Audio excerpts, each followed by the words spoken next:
ప్రధాన సరస్వతి నాగపూడి శర్మ గారు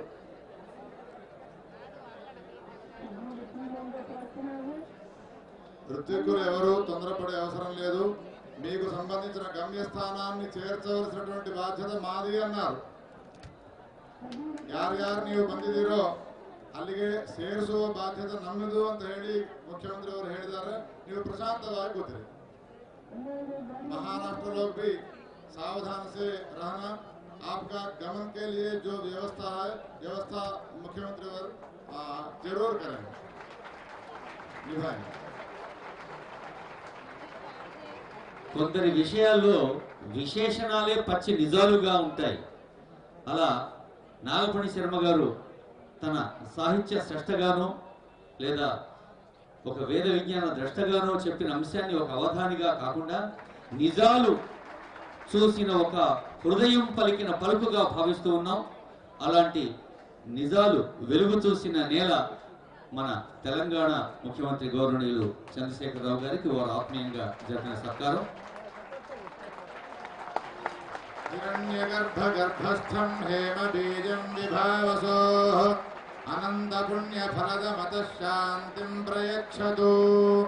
श्रीमहासरस्वत्याः प्रसादः.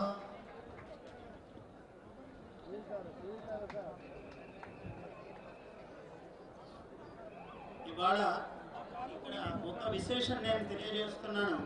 ముఖ్యమంత్రి వర్యులు శ్రీ చంద్రశేఖరరావు గారు వారికి ఒక దివ్యమైన కంకణము మహాసరస్వతి మహాకాళి మహాలక్ష్మి మహాసరస్వతి ప్రసాదముగా ఒక దివ్య కంకణము వారి చేతికి నేను ఈ పూట తొడిగాను. ఎందుకంటే ఆ చేయి ఒక కల్పభూరుహము వలె అనేకులకు ఇలా బంగారు తెలంగాణ సాధించాలి కాబట్టి ఈ బంగారు కంకణం ఇది సామాన్యమైన కంకణము కాదు. గురుదేవులు భారతీ తీర్థులు గణపతి సచ్చిదానంద స్వామి ఇటువంటి అనేక మహాత్ములు సమస్త పండిత మండలి మెచ్చి ఇచ్చినటువంటి మహాద్భుతమైన కంకణం. ఇందులో ఏమున్నదంటే ఒకే మాట చెప్తున్నాను. ఇందులో ఉన్న విశేషం అంటే సింహ నాగేంద్ర మకర విశేష నాగ నర్తన మయూర పద్మ చిహ్నములు కలిగి ఇన్ని అద్భుతమైన చిహ్నములు. ఇటువంటి కంకణం ఇది ఒక్కటే, ఇంకొకటి ఉండదు ఇటువంటిది. అటువంటి దివ్య కంకణం ఎందుకంటే వారి చేత్తో బంగారు తెలంగాణ సాధన కావాలి, వారి వల్లనే సాధ్యమవుతుంది. జయోస్తు. వారికి దివ్య ఆశీర్వచనమును అందజేస్తూ ఉన్నాను. శతమానం భవతి సుతాయు పురుష.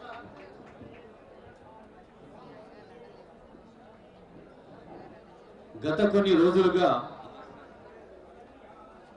అందరూ అన్ని వేదమూర్తుల స్వరాలు శ్రద్ధగా వింటూ సభక్తికంగా కార్యక్రమాన్ని వారు స్వయంగా నిర్వహించిన ముఖ్యమంత్రి వర్యుల